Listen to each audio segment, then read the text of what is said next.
নাই, সাপ্লাই নাই, দাম বাড়াইছে 3,000 টাকা, 3,500 টাকায় এডি 2600 টাকা করে গ্যাস নেয়। আগে কত? 5 টাকা কেমনে আমরা 1200 টাকা করে অনেক করে হইছে 2500 টাকা 250 টাকা গ্যাস নাই, গ্যাস দেয় না ভাই, গ্যাস নাই।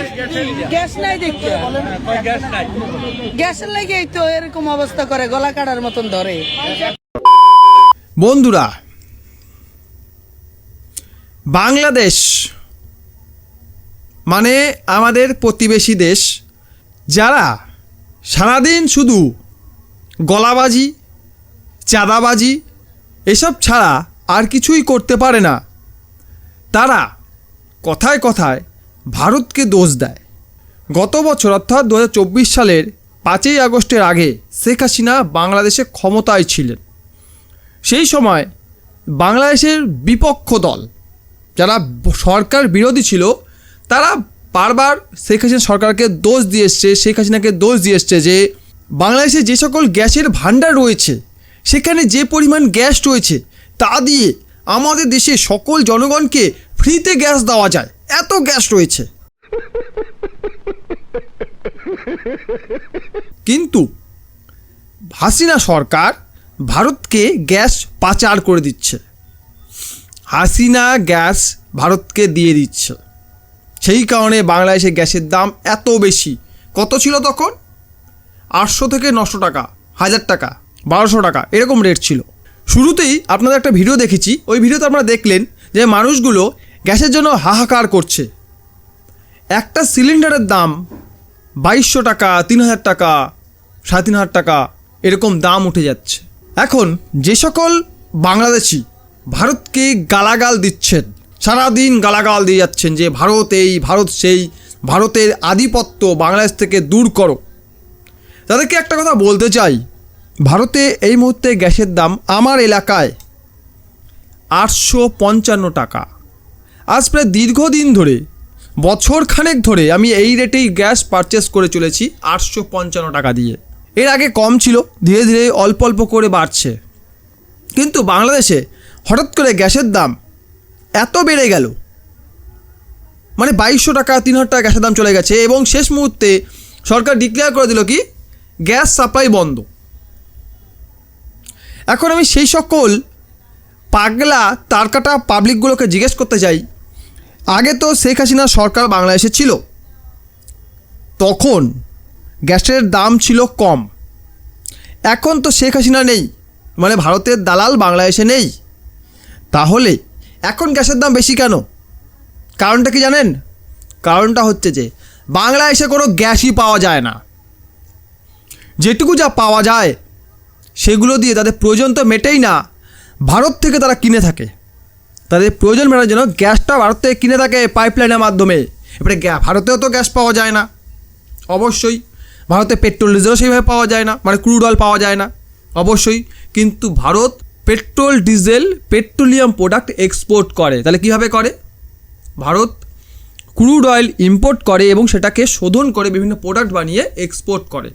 সেই রকমই ভারত ন্যাচারাল গ্যাস ইম্পোর্ট করে সেটাকে এক্সপোর্ট করতো।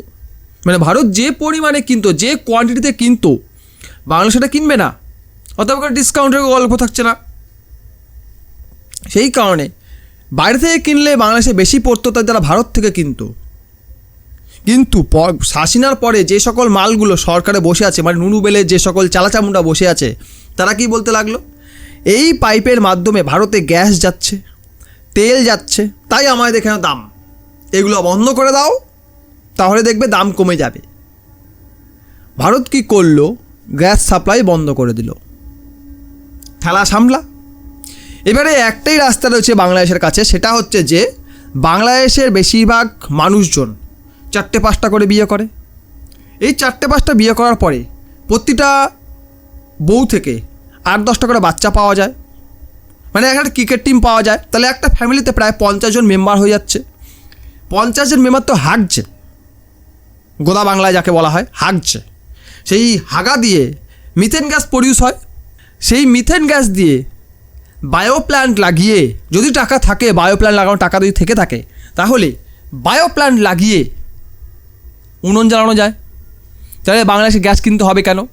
এটা কিন্তু আমি বলছি না, এদের কিন্তু বলছে ইউনিস নিজে।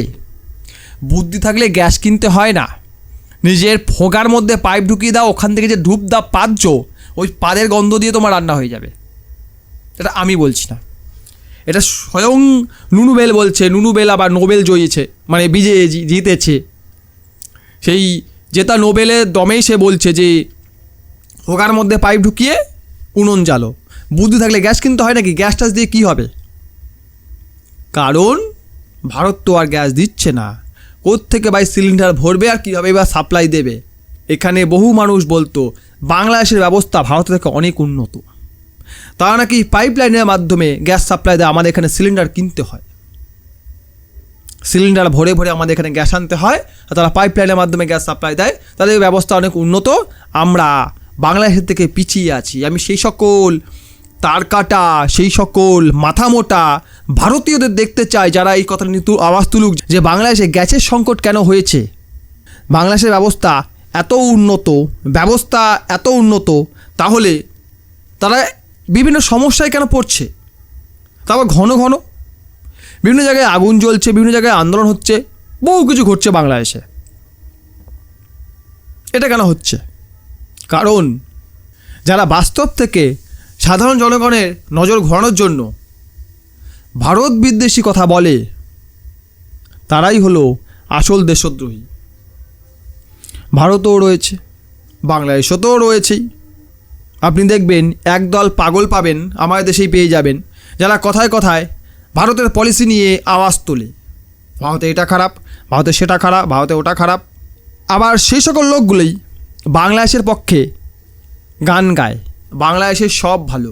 বাংলাদেশের নোবেল জয়ী বসে আছে, নুনুবেল জয়ী বসে আছে। ভারত কটা নোবেল পাইছে?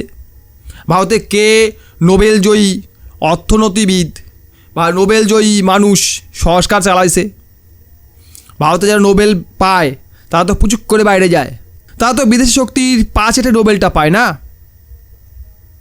নোবেল যারা পায় তারা আমেরিকা বলুন, ইউরোপ বলুন, এদের পা চেটেই নোবেলটা পায়। সঠিক পথে নোবেল পেলে সে জ্ঞানী হতো, আর নোবেলে যদি দাম থাকতো তাহলে সেও জ্ঞানী হতো। নুনুবেলকে দেখে আমরা বুঝতে পারি এই নোবেলে কোনো ভ্যালু নেই। তাই ডিয়ার নুনুবেল, তুমি বাংলাদেশে 10 বছর থাকো, বাংলাদেশে হোগা মেরে ছেড়ে দাও, আমি এটাই চাই। ভিডিও ভালো লাইক করবেন, কমেন্ট করবেন, শেয়ার করবেন, চ্যানেলগুলো সাবস্ক্রাইব করুন। ভিডিও দেখার জন্য অসংখ্য ধন্যবাদ।